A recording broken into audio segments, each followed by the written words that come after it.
is your position in the colour triangle. And as you go round, you are gradually turning the wheel through all of the colours the human eye can perceive. That's how you change the hue. How do you change the saturation, the depth of colour? Well, this grey on half the cylinder is designed to be the same average luminance as the average of these colours. All these colours are designed to be a similar saturation, the same as the grey. So if you slide, if you translate the cylinder in this direction, you keep the hue the same because you're not rotating it, but you introduce more grey. And as you introduce more grey, you're making the colour the same but less saturated. And that's basically how it works.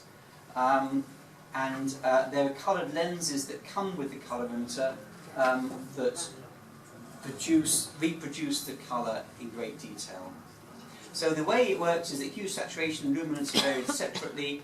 The eye remains colour adapted during the testing, and there are lenses that match the colorimeter. Now the dyes have a smooth spectral transmission, and you only need 2 dyes for each prescription. So the coloured lenses that go with the colorimeter are shown here, and these use the same dyes as the dyes in the colorimeter.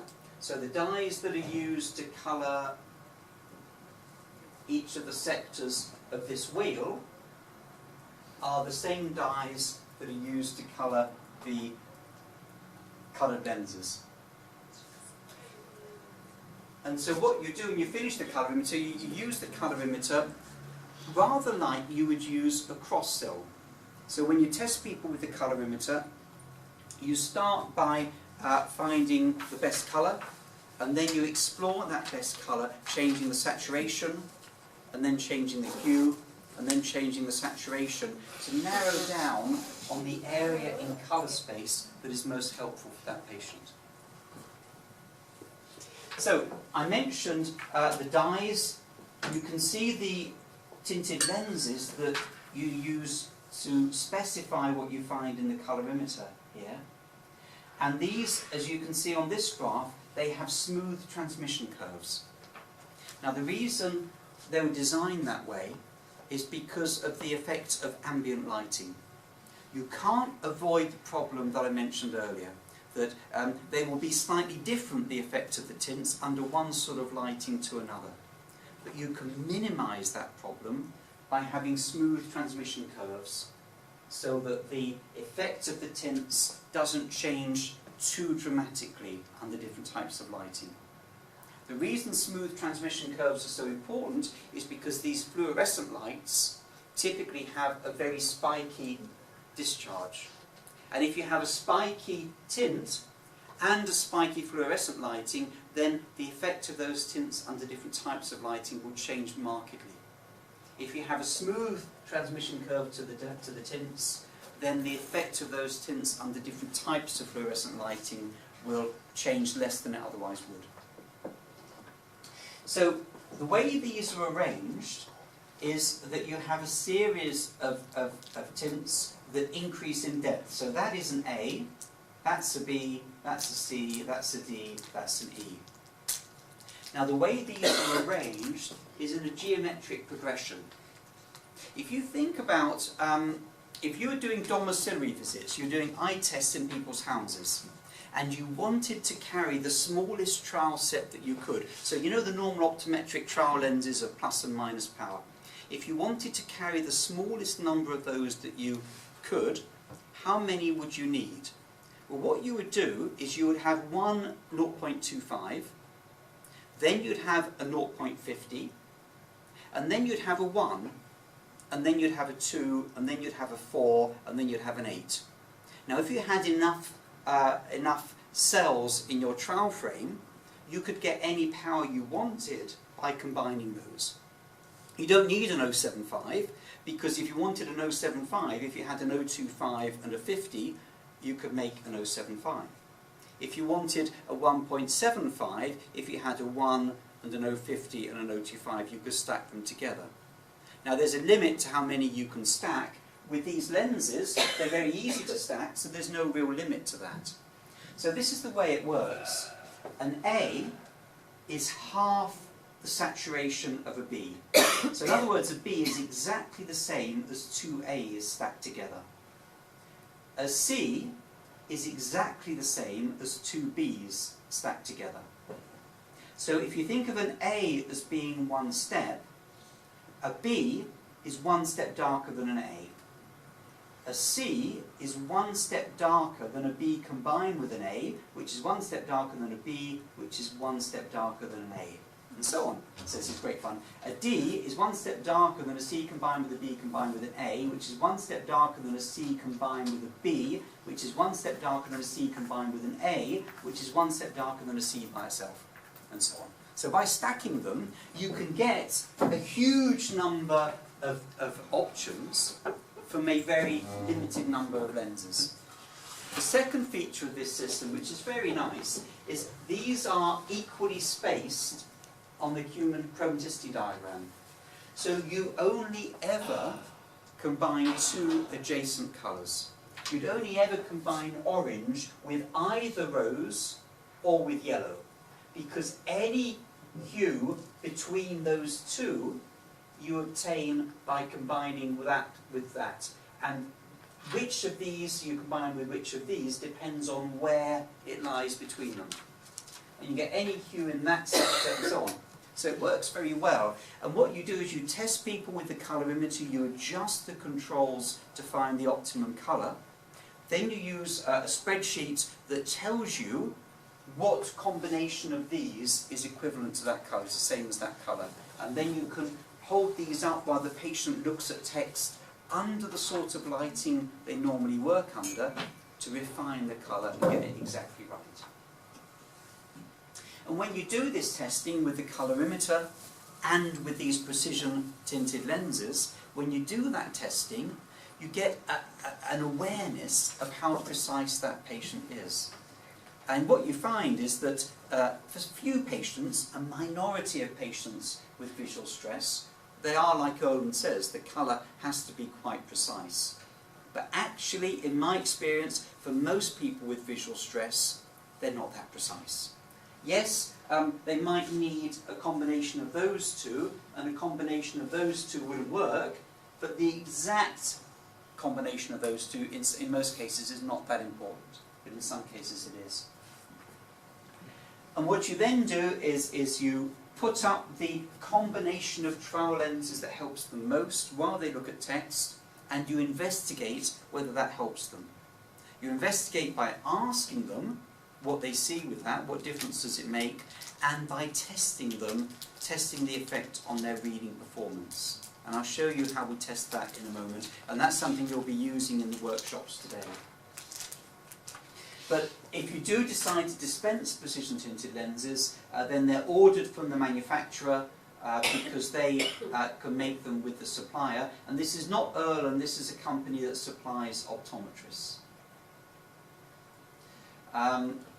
They maintain the precision, they make them carefully, they check them with a spectral photometer to make sure that what you order is exactly what you get. So your order might be purple C plus A combined with rose, D, B and A. That's their prescription, that's what you send, that's how they're made, and they're checked to make sure that they're made properly. Now when they come into your practice as a pair of glasses, your dispensing optician, or you, can then check them. Because you've got the trial lenses as shown, you've got the trial lenses as shown here, and you can stack up what you ordered in your trial lenses, and you can put that in daylight next to their glasses, and you can make sure that what you ordered is what they're provided. The person that does that in your practice needs to have normal colour vision, of course. The dyes are designed not to fade, and you can check that if necessary.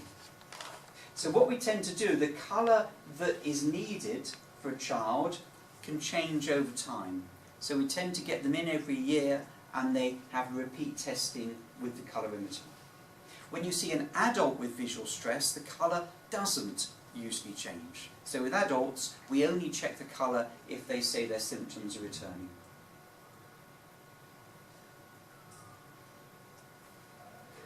So practitioners who use the colorimeter and who specialise in this get patients referred by teachers, by other optometrists, and also by neurologists. And we'll talk more about that on Thursday. But if you do specialise in this, you want a good range of wraparound frames, and most of the children with reading problems who use colour only use them indoors. Now, we're talking more tomorrow about prevalence, but the latest data we have is that only about 1 in 5 dyslexic children, need coloured filters. So it's only a minority of them, but for those they wear their coloured glasses indoors, and they are advised, if they're an adult, they're advised not to drive in them because they could affect coloured signals. They're advised not to wear them as sunglasses because if they're blue, they could affect their light protection. And this is a spreadsheet that comes with the colorimeter that tells you about whether they are safe for driving and tells you about whether they are safe in terms of UV exposure. The only patients that ever drive in them are, we'll talk on Thursday about migraine, and there are some migraine patients who are helped hugely by coloured lenses, and sometimes they need to drive in them if the spreadsheet says it's safe to do so. You can do precision tinted sunglasses where you get their optimum colour and you add grey to it to turn them into sunglasses, but then you need to add a UV blocker as well. But the interesting thing about this is when you test with the colorimeter, you find that when you have somebody with genuine visual stress, the colour they need works, but an equivalent grey doesn't. And that's been shown in many studies, that if you just give them a grey that blocks out the same amount of light, they won't get the benefit from that. And we'll talk tomorrow about why that is, about what the mechanism is. You can also do precision tinted contact lenses. I've got a patient I'm seeing at the moment. I do these maybe once a year, not often at all. But I've got a patient at the moment I'm seeing who's got autism and is profoundly light sensitive, very light sensitive. So light sensitive he couldn't read a Snellen chart unless you put a filter on it. And so he now wears precision tinted contact lenses, and those have changed his life and made a big difference to him.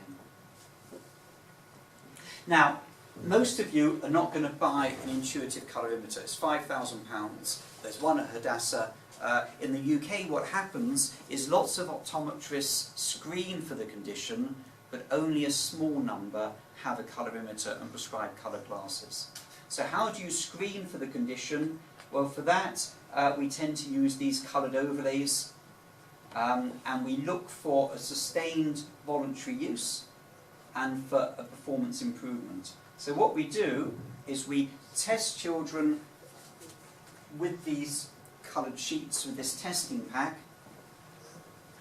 and when you test children, you determine whether you think they may have visual stress. But of course, because of suggestibility, as soon as you put a coloured sheet on a page, you're suggesting that it may help.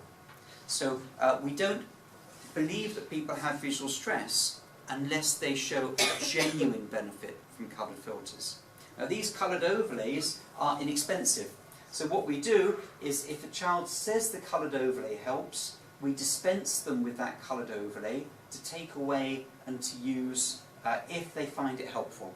We never put pressure on them. It's up to the child to use if they want to. And then we just see what happens. If it's a genuine case of visual stress, they'll carry on using the colour. And the parents and the teachers will see a difference in their performance. If it's just the placebo, then there'll be a boost initially, but then it wears off. And you know what children are like? Well, if you give children glasses, even when they need them, they often don't use them. So after a while, if the colour's not genuinely helping, it will get lost, forgotten, discarded. And that's told you they don't need coloured glasses. It's only the children who get a sustained benefit who are then prescribed coloured glasses. You can also assess the effect on their performance. So you can look at the coloured filters and whether they make them read faster, and we'll talk about that in a moment. Because to do that, we use the Wilkins rate of reading test. The developmental eye movement test, the DEM, is an alternative to that, and that we're going to talk about tomorrow morning.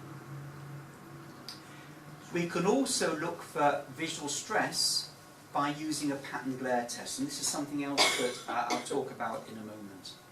So let's start with the intuitive overlays. These are what they look like, and they're sheets that are placed on the page. They come in the testing folder that I've just showed you. And again, they're designed by Professor Wilkins to have smooth transmission curves, so the effect of ambient lighting is minimized. And each colour, you can see the colours here, each of these colours is designed to be equally spaced in colour space. And what you do is you start off by showing the child a page of text. Okay, it's missing from that testing pack. This is the trouble with using testing packs for teaching. Let's go missing that. Yeah, here. So I'll pass this round in a moment. This is the page of text the child looks at. It's got very simple words.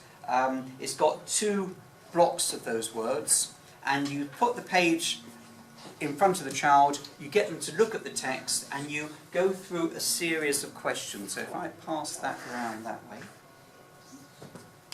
You put the filter on it?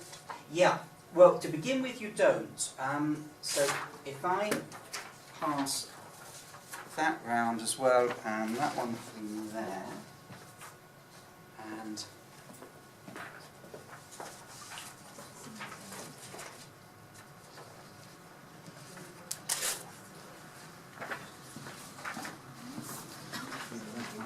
one of these to each desk, you know.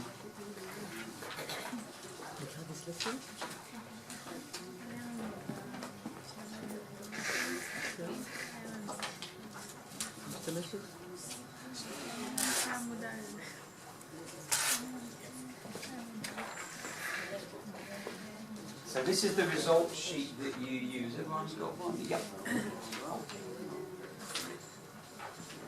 So the first thing you do is you simply put the text down and you ask them what they see. So you go through the checklist near the top. These are the classic symptoms of visual stress. So you ask them each symptom and you tick to say whether they have that symptom with the white text.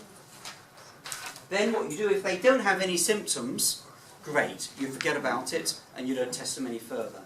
If they report some symptoms, then what you do is over half the page, you place the first colour and you ask them what effect that has, if any, on their symptoms. You tell them before that they mustn't just say it helps. They mustn't think about their favourite colour.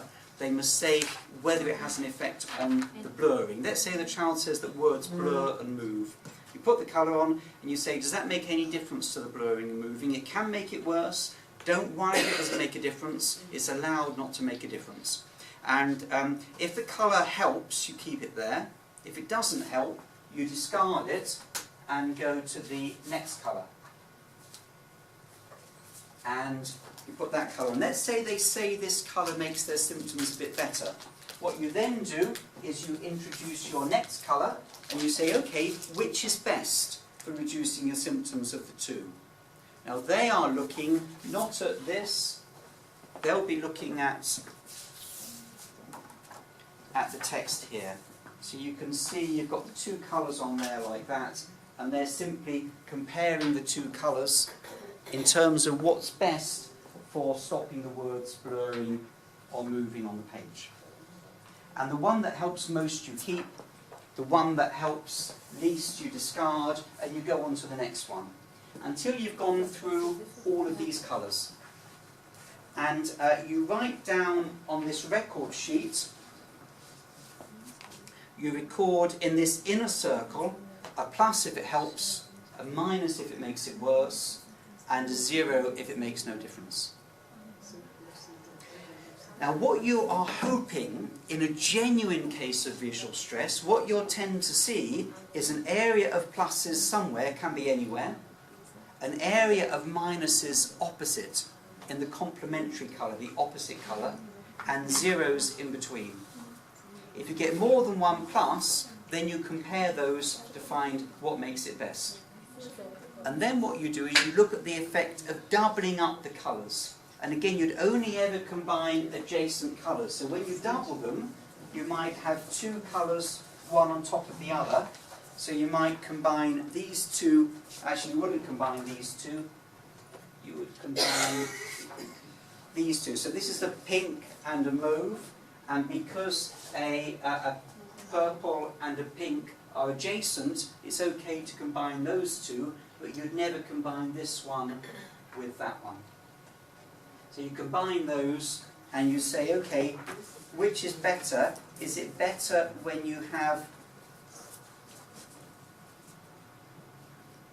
the two combined, which is this half, or is it better with that by itself? So that way you're refining the colour to come out to these dots, and because you can do it this way, you can get over 30 different colours. So it's not as precise as using the colorimeter for coloured lenses, but it's an approximation. And you'll find, if somebody's got visual stress, you will find a colour that's better than nothing, even if it's not their preferred optimal colour. And so what you do then is you write down on the result sheet that you have in front of you, you write down what's the best colour, and you write down what effect the child says that has on their symptoms. And then you investigate whether it really improves their performance or not. And to investigate whether it improves their performance or not, you need to do a reading test. But the trouble with most reading tests is most reading tests are designed to assess reading, obviously. And what we want is a test that is designed to assess the visual component of reading and not to be influenced very much by their reading skill. And so Professor Wilkins developed the Wilkins Rate of Reading test, which again is something you'll be using in the workshops a bit later. It comes in a folder here. And this is the Wilkins Rate of Reading test. Firstly, you can check. It uses 10 of the most commonly occurring words in a young child's vocabulary. I think one of your predecessors on the MSc course did a Hebrew translation, and we'll have a look for that in the clinic later on. But it's got 10 very simple words that even a poor reader can read, and these are arranged in a random order in small, crowded text. So what happens is the actual test card is very small, and the child has to read the words out as quickly as they can. So the task is like this: come see the play, look up, is cat not my and dog, for you to the cat up dog, and is play, come you see, for not to look my you, for the, and so on.